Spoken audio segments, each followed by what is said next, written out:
வணக்கம். நீங்க எங்களுக்கு அனுப்பி வச்சிருந்த அந்த யூடியூப் நியூஸ் ரிப்போர்ட்டை வச்சு நாம் தமிழர் கட்சியோட அடுத்த கட்ட நகர்வுகள் என்ன, அவங்க ஸ்ட்ராட்டஜி என்னன்னு கொஞ்சம் ஆழமா பார்க்கலாம். ஆமா. இந்த ரிப்போர்ட்ட பாக்கும்போது முதல்ல தோன்ற விஷயம் டைமிங். கரெக்ட். மத்த கட்சிகள் எல்லாம் இன்னும் பாராளுமன்ற தேர்தல் முடிவுகளை அசை போட்டுட்டு அடுத்த கூட்டணி எப்படி என்னன்னு யோசிச்சுட்டு இருக்காங்க. ஆமா, அந்த பேச்சுவார்த்தையே இன்னும் முடியல.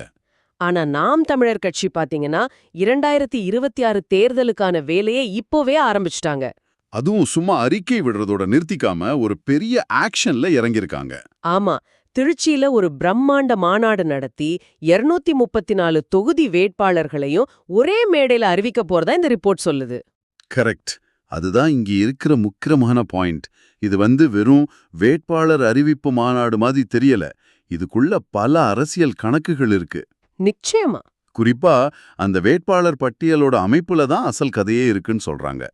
வாங்க இந்த ரிப்போர்ட்ல இருக்கிற ஒவ்வொரு தகவலையும் கொஞ்சம் பிரிச்சு மேய்ந்து அதுக்குள்ள என்ன இருக்குன்னு பார்க்கலாம். கண்டிப்பா. முதல்ல அந்த மாநாட்டில இருந்து ஆரம்பிப்போம். சரி, இந்த திருச்சி மாநாடு எதுக்காக திருச்சியை தேர்ந்தெடுத்தாங்க? இந்த மாநாட்டோட முக்கிய நோக்கம் என்னன்னு இந்த ரிப்போர்ட் சொல்லுது. இந்த ரிப்போர்ட் சொல்றபடி வர்ற 21ஆம் தேதி இந்த மாநாடு திருச்சியில நடக்க இருக்கு. ஓகே.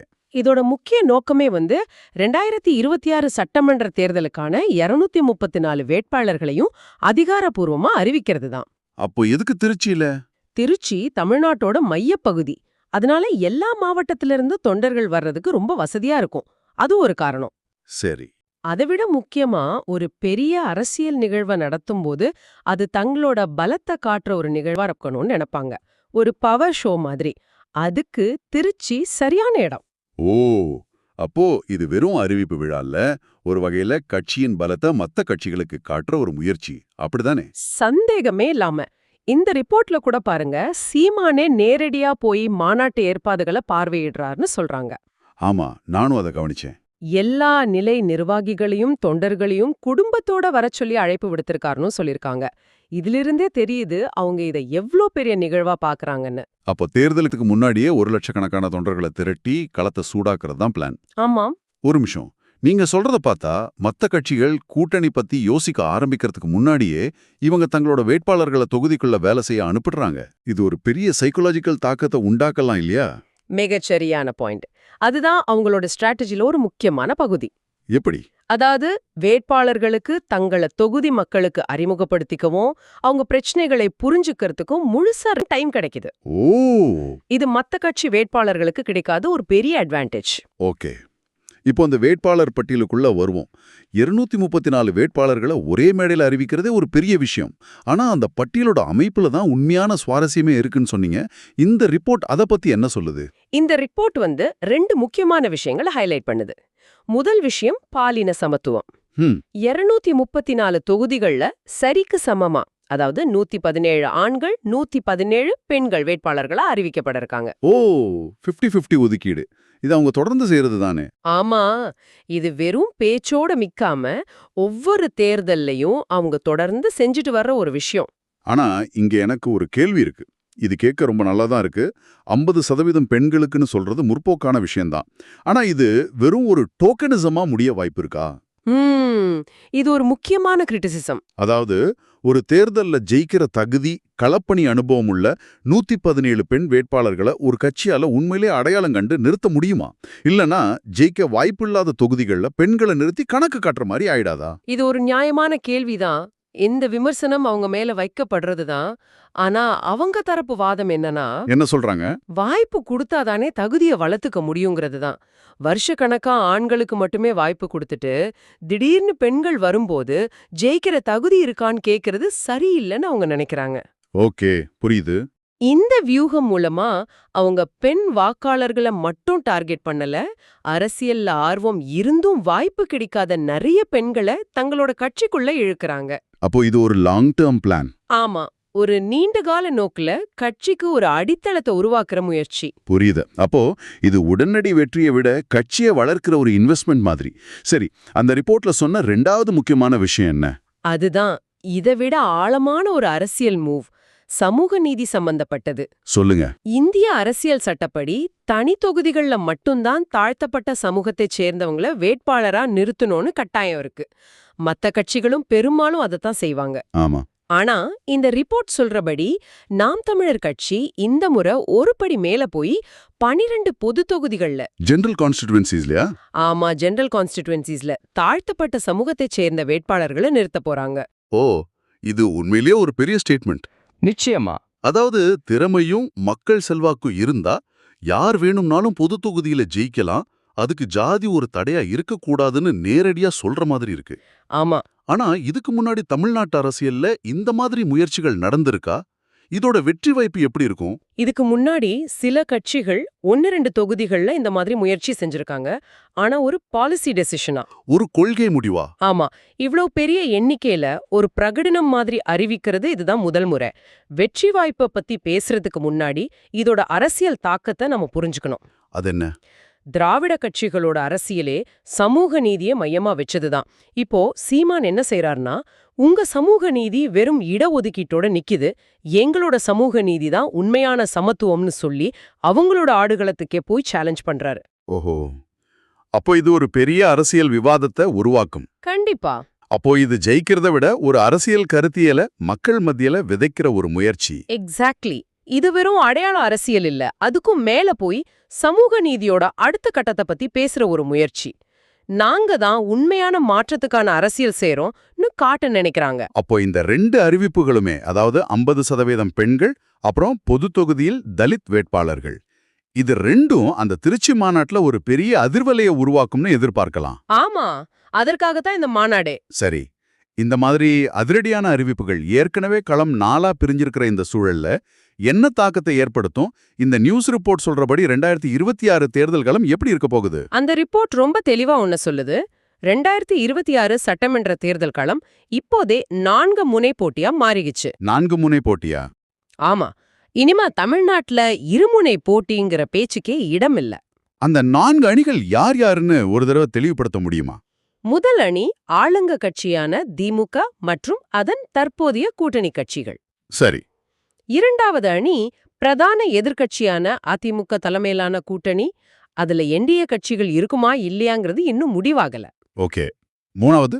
மூன்றாவது அணியா யாருடனும் கூட்டணி இல்லைன்னு தனித்து போட்டியிடுற நாம் தமிழர் கட்சி. நாலாவதா விஜய் கட்சி. ஆமா, நாலாவதா அரசியலுக்கு புதுசா வந்திருக்கிற நடிகர் விஜயோட தமிழக வெற்றி கழகம். அவங்களும் தனித்து போட்டி தான் அறிவிச்சிருக்காங்க. நீங்க 4 முனை போட்டின்னு சொல்றீங்க, ஆனா இதுல 2 அணிகள், அதாவது நாம் தமிழர் கட்சியும் தமிழக வெற்றி கழகமும் இதுவரைக்கும் ஒரு சட்டமன்ற தொகுதியில கூட ஜெயிக்காதவங்க. இல்ல உண்மையிலேயே ஒரு 4 முனை போட்டின்னு சொல்லலாமா? இல்ல இது திமுக அதிமுகவுக்கு இடையான போட்டியில வாக்குகளை பிரிக்கிற ஒரு நிகழ்வு மட்டும்தானா? அருமையான கேள்வி. தேர்தல் கணக்குப்படி பார்த்தா இது திமுக அதிமுகவுக்கு இடையிலான போட்டி தான்.